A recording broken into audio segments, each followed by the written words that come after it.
468 AD, the largest invasion force in human history is silent. 1,000 ships, 100,000 men, a forest of masts stretching across the horizon, anchored off the coast of Africa. To any observer, this wasn't just a fleet, it was the undisputed will of Rome, sent to reclaim its stolen glory. The soldiers slept soundly, believing they were the predators. They were wrong, they were bait. Suddenly, the horizon doesn't just glow, it screams. Out of the pitch-black void, ghost ships emerge. No crews, no banners, just towering walls of uncontrollable liquid fire. Pushed by a sudden, violent wind, the panic is instant.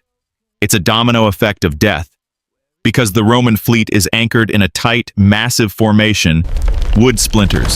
Sails explode into pillars of flame. The Mediterranean, the sea Rome claimed to own, this wasn't a battle of steel, it was a battle of physics. Rome didn't just lose a fleet, it lost the future. The answer is survival. Rome was starving. Its breadbasket, North Africa, had been conquered by the Vandals. The Eastern Emperor, Leo I, poured the entire wealth of his empire into this one strike. It was a gamble that cost 1,000 pounds of gold. It was meant to be the end of the Vandals. Instead, it was the end of Roman hope. The man behind the nightmare was King Gaiseric. He knew he couldn't outgun Rome, so he outsmarted them. He waited for the wind to turn. He waited for the Romans to feel safe. He knew that the bigger the fleet, the harder it is to move. He didn't attack their hulls, he attacked their formation. As the fire spread, the scene was hell on earth. Roman soldiers faced the ultimate nightmare: stay on the ship and be cremated alive, or jump into the sea and drown under 60 pounds of iron armor. There were no orders. There was no escape.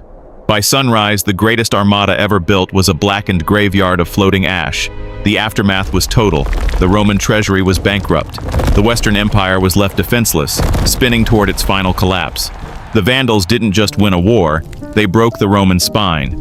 This is the ultimate lesson in asymmetric warfare. It proves that a giant is only as strong as its ability to pivot.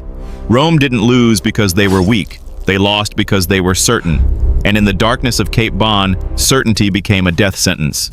History is written by the victors, but it is forged in the fire of those who refuse to play by the rules. Please subscribe and follow for more.